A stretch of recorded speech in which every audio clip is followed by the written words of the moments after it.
আমার ভাতিজা আমাদের বাড়িতে এসে ইঞ্জিনিয়ারিং শেষ করার জন্য থাকতে শুরু করেছিল।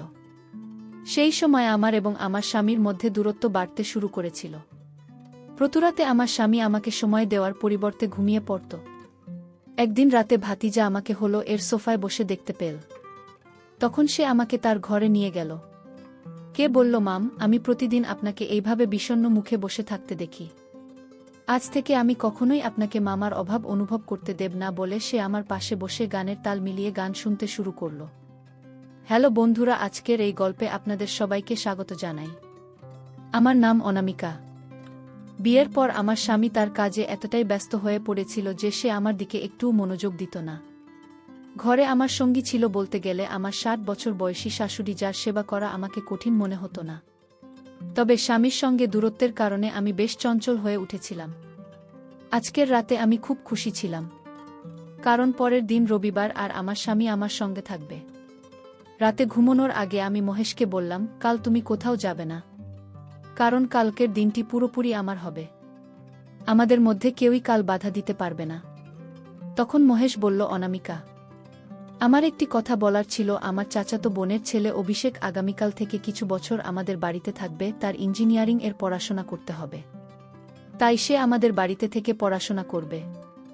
এটা শুনেই আমি বুঝতে পারলাম যে আমার স্বামীর সঙ্গে সময় কাটানোর এই দিনটিও আমার জন্য হারিয়ে গেল। তাই যেই আমাদের বাড়িতে থাকতে আসছিল তার উপর আমার অনেক রাগ হচ্ছিল। কিন্তু যেই ব্যক্তির উপর আমার রাগ হচ্ছিল সে যে আমার জীবনের রং আনতে চলেছে তা আমি একটুও কল্পনা করতে পারিনি। রাতের আগের মাথায় আমি ঘুমিয়ে পড়লাম। পরের দিন সকালের খাবারের সময় অভিষেক বাড়িতে আসার সঙ্গে সঙ্গে সে আমার শাশুড়িকে প্রণাম করল। তারপর সে আমাদের কাছে এল। তখন মহেশ বলল, ভাতিজা পায়ে ছোঁয়া কখনো করতেনি। এটা বলেই মহেশটাকে আলিঙ্গন করল। অভিষেক দেখতে খুবই সুন্দর ছিল, সম্পূর্ণ সাদা রং এবং পূর্ণাঙ্গ শরীর। আমার দৃষ্টি সেদিন তার উপর থেমেছিল। আসার সঙ্গে সঙ্গে আমি তাকে এক দৃষ্টিতে দেখছিলাম। অভিষেক খুবই কথা বলতে ভালোবাসে। আসার সঙ্গে সঙ্গে সে অনেক কথা বলতে লাগল, আর আমি তার কথায় হাসতে শুরু করলাম।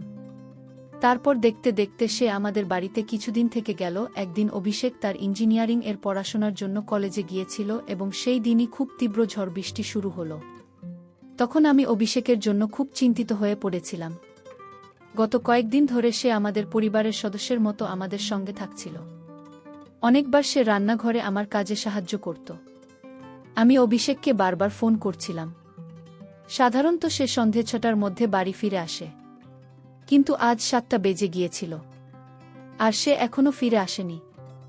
মহেশ আগেই ফোন করে জানিয়েছিল যে অতিরিক্ত বৃষ্টির কারণে সে কিছু সময় অফিসে থাকবে।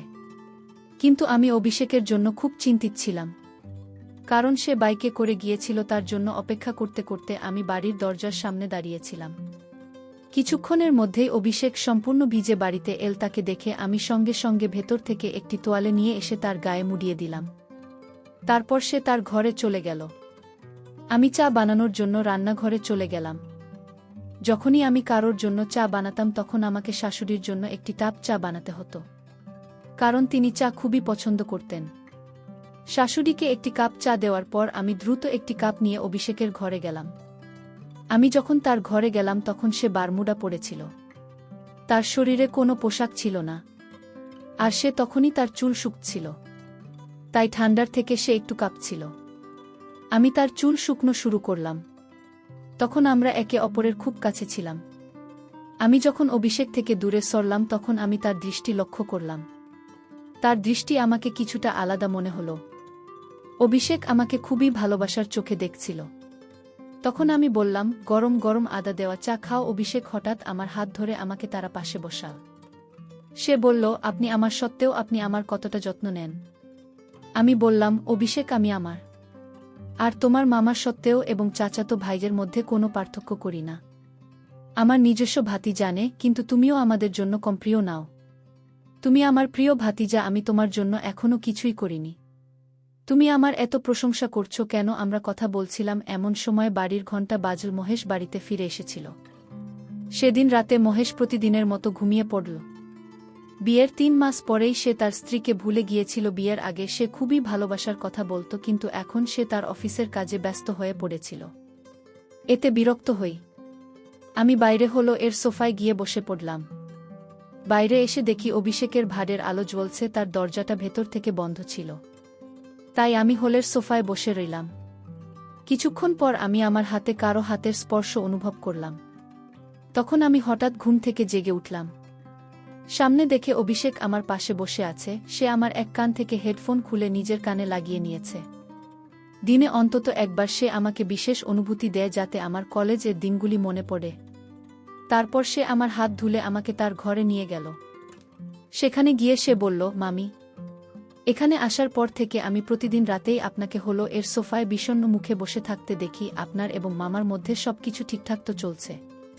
আপনি কি গান শুনে আপনার একাকিত্ব কাটানোর চেষ্টা করেন? অভিষেক আমার মনের সমস্ত কথা চিনতে পেরেছিল। আমি তার দিকে তাকিয়ে শুধু মুচকি হাসলাম। তখন সে আমার হাত ধরল এবং কথা বলতে শুরু। সে বলল, কিছু সময়ের জন্য আমাকে আপনার আত্মীয় হিসেবে না দেখে একজন বন্ধু হিসেবে দেখুন। কারণ যেসব কথা আমরা বন্ধুদের সাথে খোলাখুলি বলতে পারি, সেগুলো হয়তো আপনি মামির মতো আমাকে বলতে পারবেন না। তাই আমাকে আপনার বন্ধু মনে করুন এবং আমার সঙ্গে মন খুলে কথা বলুন। অভিষেক তার কথার মাধ্যমে আমাকে আমার আপন করে নিয়েছিল। তখন আমি তাকে আমার সমস্ত চিন্তা বললাম। আমি বললাম, অভিষেক, তুমি যা বললে সবই সত্যি। তুমি কিছুদিনের মধ্যেই আমার মনকে চিনে ফেলেছ। কিন্তু আমার স্বামী আমাকে ভুলে গিয়েছে। আমাদের মধ্যে অনেক দূরত্ব এসে গেছে। স্ত্রী শুধুমাত্র ঘরের কাজ করার জন্য নয়, তারও স্বামীর কাছ থেকে কিছু ভালোবাসার আশা থাকে। মহেশ সেটা ভুলে গেছে। এরপরও অভিষেক বলল, মামি, আপনি অতিরিক্ত ভাববেন না। মামা যখন আপনার ভালোবাসার কথা মনে করবে তখন করবে। কিন্তু আমি যতদিন আছি আপনাকে একাকিত্ব অনুভব করতে দেব না। আজ থেকে আমরা দুই বন্ধু। আমি অভিষেকের বন্ধুত্বকে হৃদয় থেকে মেনে নিয়েছিলাম। তখন সে আবার আমার মোবাইলে গান প্লে করে দিল। তারপর আমরা একটি হেডফোন গানের সুরে মিশে গেলাম। আমার প্রেমিকের মতো সে আমার পাশে বসে আমার হাত ধরে ভালোবাসার গান শুনছিল। গান শুনতে শুনতে সেই রাতে আমি অভিষেকের কাঁধে মাথা রেখে ঘুমিয়ে পড়লাম। আমাদের দুজনেরই চোখ লেগে গিয়েছিল। হঠাৎ তার ঘরের দরজায় ঠকঠক করা হলো। সেই শব্দে আমার ঘুম ভেঙে গেল। আমি দেখলাম আমি অভিষেকের উপর হাত রেখে ঘুমিয়েছি। তখন আমি তাড়াতাড়ি তার কাছ থেকে দূরে সরে গেলাম। সে দরজা খুলল। তখন বাইরে শাশুড়ি দাঁড়িয়েছিলেন। আমি দ্রুত তার ঘরের বাথরুমে লুকিয়ে পড়লাম। তাই শাশুড়ি আমাকে দেখতে পেলেন না। তার ঘরের আলো জ্বলতে দেখে তিনি তাকে ডাক দিয়েছিলেন। শাশুড়ি চলে যাওয়ার পর আমিও চুপি চুপি আমার ঘরে চলে এলাম। অনিচ্ছাকৃতভাবে সে রাতে অভিষেকের সঙ্গে আমার একটু বেশি ঘনিষ্ঠতা হয়েছিল। এর ফলে তার মনে কি প্রভাব পড়েছিল তা আমি একটু আন্দাজ করতে পারিনি। পরের দিন সকালে মহেশ অফিসে চলে গেল। কিন্তু অভিষেক তখনও বাড়িতে ছিল। আমি তাকে তার টিফিন নিয়ে আসতে বলেছিলাম। তখন সে বলল, আজ আমার ছুটির কারণ জিজ্ঞেস করায় সে তখন আমার কানের কাছে এসে ফিসফিস করে বলল, এই ছুটি আমি শুধু তোমার জন্যই নিয়েছি। আমার বন্ধু হিসেবে তোমার সঙ্গে কিছু ভালো সময় কাটাতে চাই। অভিষেকের এই ইচ্ছাটা আমি জানতাম না। সেদিন সে সারাদিন আমার কাজে সাহায্য করল এবং সন্ধ্যায় আমাকে আমার পছন্দের জায়গায় নিয়ে গেল ঘুরতে। রাতে মহেশ আমাকে বলল যে সে পরের সপ্তাহের জন্য ছুটি নিয়েছে। সে বলল, আমার 3 জন কাছের বন্ধুর বিয়ে আছে এবং সেগুলো একই শহরে। একজনের বিয়েতে 2 দিন, অন্যজনের বিয়েতে 2 দিন এবং তৃতীয় বন্ধুর বিয়েতে আরও 2 দিন লাগবে। আমরা সবাই মিলে শেষ বিয়েতে যাব। কেবল পুরুষরাই যাচ্ছে, কারো স্ত্রী যাচ্ছে না। তাই তোমাকে আমি নিয়ে যেতে পারবো না। মহেশের এই কথাগুলো শুনে আমার খুব রাগ হয়েছিল। বন্ধুর বিয়ের অজুহাতে হলেও আমি তার সাথে কিছুদিন ছুটি কাটাতে পারতাম। কিন্তু মহেশের কোনো পরোয়া ছিল না। সে বিবাহিত হয়েও ব্যাচেলর জীবনে ফিরে যেতে চাইছিল। পরের দিন ঠিক সময়ে তার বন্ধুরা তাকে নিতে এলো। মহেশ আগামী 6 দিন বাড়িতে থাকবে না। বাইরে যাওয়ার আগে সে অভিষেককে বলল, মা, আমার নানির ভালোভাবে যত্ন নিয়েও। অভিষেক মাথা নেড়ে সম্মতি দিল। কিন্তু তার চোখের দৃষ্টিতে আমি যেন এক অজানা সংকেত অনুভব করলাম। মনে হলো মহেশ যেন চোরের হাতে চাবি দিয়ে যাচ্ছে। মহেশ বাড়িতে না থাকায় অভিষেকের আমার প্রতি গোপন অনুভূতিগুলো ধীরে ধীরে প্রকাশিত হতে চলেছিল, যা আমি একটুও আন্দাজ করতে পারিনি। মহেশ বেরিয়ে যাওয়ার পর আমি কিছুক্ষণ বিশ্রাম নিতে আমার ঘরে চলে গেলাম। আমি তখন বিছানা চাদর মুড়িয়ে শুয়েছিলাম। হঠাৎ অভিষেক আমার ঘরে চলে এলো। ভেতরে ঢুকেই সে দরজা বন্ধ করল আর আমার পাশে এমনভাবে শুয়ে পড়ল যেন সে আমার স্বামী। তখন অভিষেক বলল, অনামিকা মামি, তুমি ঘুমিয়ে পড়লে কেন? আমাদের কাছে এখন একটা দারুণ সুযোগ আছে। আমি তোমার জন্য একটা চমক রেখেছি। আমি সঠিক সময়ে আমার কলেজ থেকে ছুটি নিয়েছি। এবার তাড়াতাড়ি তৈরি হও, আমাদের বাইরে যেতে হবে। আমি বারবার জিজ্ঞাসা করছিলাম আমরা কোথায় যাচ্ছি, কিন্তু সে কিছুই বলছিল না। শুধু বলল, নানিকে বলো তুমি তোমার বন্ধুর বিয়েতে যাচ্ছ। আর সন্ধ্যার আগেই ফিরে আসবে। বাইরে বৃষ্টি হচ্ছিল, তাই সে আমাকে তার সাথে নিয়ে যেতে চাইল। শাশুমা আমাকে বিয়েতে যেতে অনুমতি দিলেন, যদিও আমি নিজেই জানতাম না কোনো বন্ধুর বিয়েতে যাচ্ছি। অভিষেক আমাকে তার বাইকে নিয়ে রওনা হলো। আধাপথি আমি লাভ বার্ডস পার্কের সাইনবোর্ড দেখলাম। তখন আমি অভিষেককে বললাম, তুমি কি আমাকে লোভে বোর্ড বার্কে নিয়ে যাচ্ছ? এটা শুনেই সে বাইক রাস্তার ধারে নিয়ে গেল আর জোরে ব্রেক কষল। ফলে আমি পুরোপুরি তার উপর পড়ে গেলাম। পড়ে যাওয়ার ভয়ে আমি পিছন থেকে তাকে জোরে ধরে ফেললাম। বাইক থামাতে অভিষেক বলল, অনামিকা মামি, তুমি খুবই চতুর, তুমি ঠিক সাইনবোর্ড পড়েছ। আমি তোমাকে আজ একদিনের জন্য লাভ বার্ডস পার্ক এ নিয়ে যাচ্ছি। সবসময় রান্নাঘরে থাকার ফলে তোমার মনও যেন খিচুড়ির মতো হয়ে গেছে। আজ তোমার বন্ধু হিসেবে তোমাকে একটু বাইরের জগৎ দেখাতে চাই। কয়েক ঘন্টার মধ্যে আমরা লোভে বার্ডস পার্ক এ পৌঁছালাম। সেখানে আমরা অনেক মজা করলাম। একাধিক স্পোর্টস এ আমু অভিষেকের হাত ধরে ঘুরছিলাম। আর অনেকেই আমাদের দম্পতি ভেবে ভুল করেছিল। অভিষেক কখনো আমার কোমরে হাত দিয়ে, কখনো কাঁধে হাত রেখে আমার সঙ্গে ছবি তুলছিল। সন্ধ্যা 7টার আগে আমরা বাড়িতে ফিরে এলাম। বাড়ি থেকে বাইরে বের হয়ে আমি অনুভব করলাম যে বাইরের জগতেও একটি সুন্দর জীবন আছে। সেই রাতেই আমাদের কলেজের গ্রুপে আমার এক বান্ধবীর বিয়ের কার্ড এলো। বিয়েটা খুব তাড়াতাড়ি ঠিক হয়েছে। পরের দিনই বিয়ে। আমি ভাবছিলাম শাশুমাকে কি বলবো। সেই রাতে অভিষেক আমার ঘরে এলো। সে আমাকে সাহস দিল এবং বলল, যা সত্যি তাই বলে দাও। আমি শ্বশুরমাকে সত্যি কথাই বললাম। তিনি আমার কথায় বিশ্বাস করলেন। পরের দিন যখন আমি বিয়েতে যাওয়ার জন্য তৈরি হচ্ছিলাম, অভিষেক আমার আশপাশেই ঘুরছিল। সে কখনো আমার শাড়ির সাথে মিলিয়ে দুল এনে দিচ্ছিল, কখনো আমার ব্লাউজের ফিতা বেঁধে দিচ্ছিল, আবার কখনো আমার চুল ঠিক করছিল। তার হাত বারবার আমার পিঠে পড়ছিল। আমরা যেন এক প্রেমিক প্রেমিকার মতো একে অপরের খুব কাছাকাছি ছিলাম। অভিষেক আমার ছোট ছোট বিষয়গুলির খুবই যত্ন নিচ্ছিল। তার ভালোবাসা আমার মনকে ধীরে ধীরে দখল করে নিচ্ছিল। সেদিন আমি খুব সুন্দর করে সেজেছিলাম, তাই রিকশায় চেপে বিয়েতে গিয়ে আমি আমার মেকআপ নষ্ট করতে চাইনি। আমি মহেশকে আমার বান্ধবীর বিয়ের কথা জানিয়েছিলাম। বিয়েটা আমাদেরই শহরে ছিল, তাই মহেশ বলল, অভিষেককে সাথে নিয়ে বর গাড়িতে চড়ে যাও। অভিষেক এক পায়ে দাঁড়িয়েই আমার সাথে যে কোনো জায়গায় যেতে প্রস্তুত ছিল। সেদিনও সেজেগুজে আমার সাথে বের হলো অভিষেক। সেদিন খুবই সুদর্শন দেখাচ্ছিল। আমার দৃষ্টি তার উপর নিবদ্ধ ছিল। বিয়েতে আমি তাকে ড্রাইভার হিসেবে নিয়ে যাইনি, তাই তাকে সাথে নিয়ে বিয়ের হলে ভিতরে গেলাম। আমার অনেক বান্ধবী মহেশকে দেখেনি, তাই তারা অভিষেককে আমার স্বামী মনে করেছিল। তারা মজা করে বলতে লাগলো, তুই এমন একটা হিরেকে কোথা থেকে পেলি? কাশ আমাদের স্বামীও এত হ্যান্ডসমে হতো। তারা নিজেদের মধ্যে কথা বলছিল আর হাসছিল তাদের সন্দেহ দূর করতে। আমি বললাম, এটা আমার স্বামী নয়, এটা আমার ভাতিজা। কিছুদিনের জন্য আমাদের বাড়িতে এসেছে। তখন সবাই বলতে লাগল, তোর ভাগ্য এত খারাপ কেন? আমরা তো ভাবছিলাম অভিষেক তো স্বামী। কিছু বান্ধবী অভিষেকের চারপাশে জড়ো হয়ে তার সাথে কথা বলতে লাগল। সে খুব মিশুক ছিল। তখন আমার সবচেয়ে কাছের বান্ধবী আমার কাছে এসে নিজের সমস্যার কথা বলতে লাগল। সে বলল, আজকাল আমার স্বামী আমার কোনো খেয়ালই রাখে না। সে যদি আমার ভালোবাসার পরোয়া না করে, তাহলে আমিও তার জন্য ভাবব না। আমি এমন একজন প্রেমিক পেয়েছি যে আমার অভিষেকের মতোই যুবক আর সুদর্শন। কয়েক মাস ধরে তোমার সোশ্যাল মিডিয়াতে কোনো ছবি দেখিনি। মনে হচ্ছে তুমিও তোমার বিবাহিত জীবনে বিরক্ত। কেন তুমি মহেশের চিন্তা করে সময় নষ্ট করছো? তোমার সামনে ক্যাডবেরি থাকতে তুমি বিস্কুট নিয়ে বসে আছো কেন? যদি মহেশ তোমার পরোয়া না করে, তবে নিজের চাহিদা পূরণের জন্য অভিষেককে নিজের কাছে রাখো। আমি তো দেখছি অভিষেক তোমার প্রতি বেশ বিশ্বস্ত। এতগুলো মহিলার ভিড়ে দাঁড়িয়ে থাকা সত্ত্বেও তার চোখ তোমার উপরই পড়ছে। এখন তুমি আর কি নিয়ে চিন্তা করছো? জীবনের প্রেমের মুহূর্তগুলো অভিষেকের সাথে উপভোগ করে নাও। কিরণের কথাগুলো একদম ঠিক ছিল। সেই রাতে আমি নিজেই অভিষেককে আমার ঘরে ডেকে নিলাম। সে ঘরে ঢুকতেই আমি ইচ্ছে করে আমার প্রথম রাতে নাইটি পরেছিলাম। আমাকে দেখে অভিষেক তার চোখ থেকে ফেল। সে ঘর থেকে বেরিয়ে যেতে চাইল, কিন্তু আমি তার হাত ধরে টেনে ঘরের ভেতরে নিয়ে এলাম। তারপর আমি বললাম, অন্যায় অভিনয় বন্ধ করো।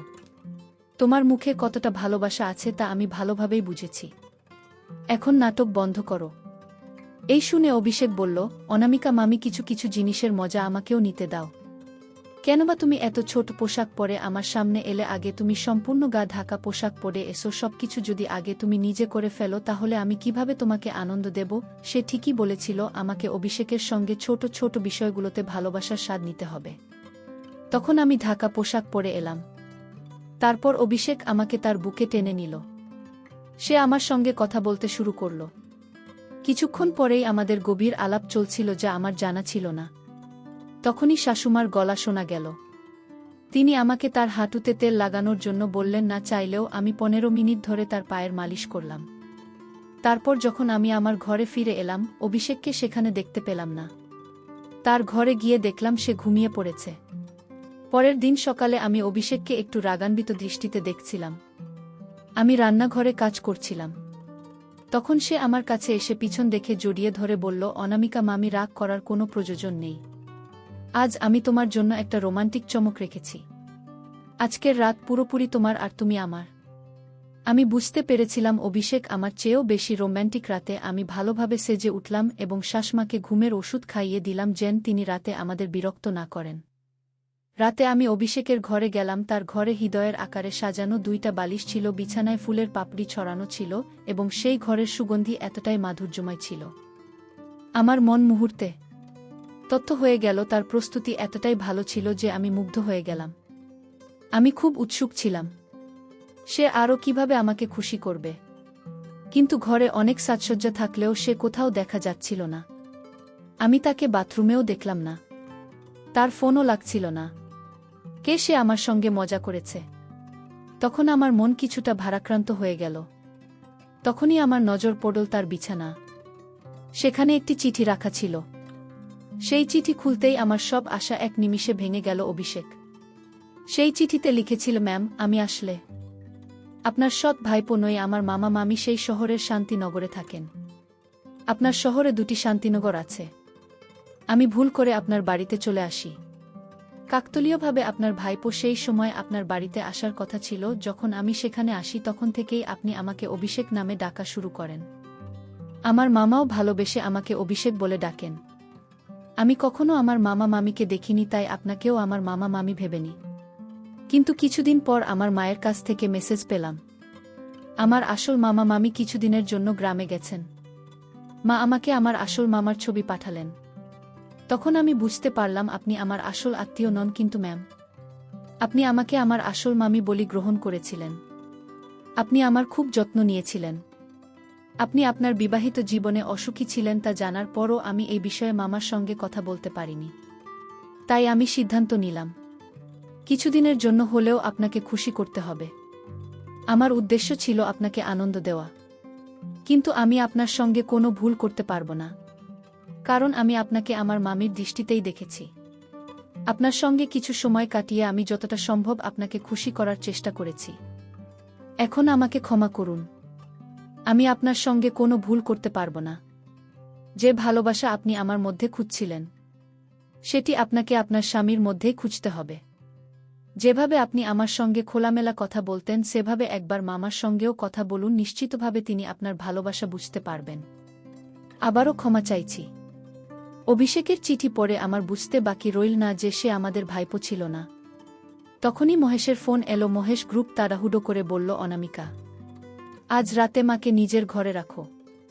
তোমরা দুজনে ঘরের দরজা বন্ধ করে নিও। কিছুক্ষণ আগে আমার মোবাইলে দিদির মেসেজ এলো, আমেরিকা থেকে দিদির ছেলে কিছুদিনের জন্য আমাদের বাড়িতে আসার কথা ছিল, কিন্তু কিছু কারণ এসে আসতে পারিনি। নেটওয়ার্ক সমস্যার কারণে দিদি আমাকে ফোন করতে পারেননি। এখন দিদির মেসেজ পেয়েছি। তখনই বুঝলাম আমাদের আসল ভাইপো আমাদের শহরে আসেনি। গত কয়েকদিন ধরে আমাদের বাড়িতে একজন ভণ্ড অভিষেক সেজেছিল। মহেশ বলল, তুমি একদম চিন্তা করো না, আমি এখান থেকে বেরোচ্ছি এবং দ্রুতই বাড়ি পৌঁছাব। আমি তাকে পুলিশে ধরিয়ে দেব। মহেশ আমাকে যা বলেছিল তা আমি আগেই বুঝে ফেলেছিলাম। অভিষেক ভুল করে আমাদের বাড়িতে চলে এসেছিল, কিন্তু তার প্রতি কোনো খারাপ দৃষ্টি দেয়নি। সে আমাকে অনেক কিছু শিখিয়ে গেছে এবং আমার জীবনে কিছুক্ষণ হলেও খুশির মুহূর্ত নিয়ে এসেছে। আমি তার উপর রাগ করতে পারিনি। পরের দিন মহেশ বাড়ি এলো, কিন্তু তার আগেই অভিষেক চলে গেছে। আমি মহেশকে সেই চিঠি দেখাতে পারিনি। আমি তাকে জানালাম অভিষেক আমার সামনেই স্বীকার করেছে যে সে ভুল করে আমাদের বাড়িতে চলে এসেছে এবং তারও আমাদের মতোই ভুল ধারণা হয়েছিল সেই কদিনে আমাদের বাড়িতে কিছুই করেনি। তাহলে আমরা কোনো অধিকারে তাকে পুলিশে ধরিয়ে দেব? মহেশ আমার কথা বুঝতে পেরেছিল। অভিষেক একটি ভালো পরিবারের ছেলে ছিল। সেই দিনই অভিষেক তার আসল মামা মামির সঙ্গে আমাদের বাড়িতে ক্ষমা চাইতে এলো। যা কিছু ভুল বোঝাবুঝি হয়েছিল সেসব বলে দিল। তখন মহেশ তাকে ক্ষমা করে দিল, কারণ অভিষেক একটি ভালো পরিবারের ছেলে ছিল। সে আমাদের থেকে ক্ষমা চেয়ে চলে গেল। সে ভণ্ড হয়ে এসেছিল, কিন্তু আমার জীবনে কিছুক্ষণ হলেও ভালোবাসার মুহূর্ত এনে দিয়েছে। সে আমাকে সত্যিকারের ভালোবাসার অর্থ শিখিয়ে দিয়েছে। সে আমাকে এটা শিখিয়েছে যে সবসময় সবাই আমাদের মনের কথা বুঝতে পারে না। যদি কেউ আমাদের অনুভূতি বুঝতে না পারে, তাহলে আমাদের সেটা প্রকাশ করতে হবে যাতে অপর ব্যক্তি বুঝতে পারে আমাদের কি প্রয়োজন। আমি কতটা একা হয়ে পড়েছিলাম, এটা সব আমি মহেশকে জানিয়েছিলাম। সেই দিন থেকে প্রতি 3 মাস অন্তর আমরা স্বামী স্ত্রী মিলে কোথাও না কোথাও বেড়াতে যাওয়ার পরিকল্পনা শুরু করলাম। মহেশ আমাকে সময়ও দিতে শুরু করল। শিক্ষণীয় বিষয়, যদি কেউ আমাদের অনুভূতি বুঝতে না পারে, তাহলে আমাদের সেটা প্রকাশ করতে হবে। কারণ আলাপ আলোচনা এবং সত্যিকারের সৎপথে চললে সম্পর্ক আরও মজবুত হয়।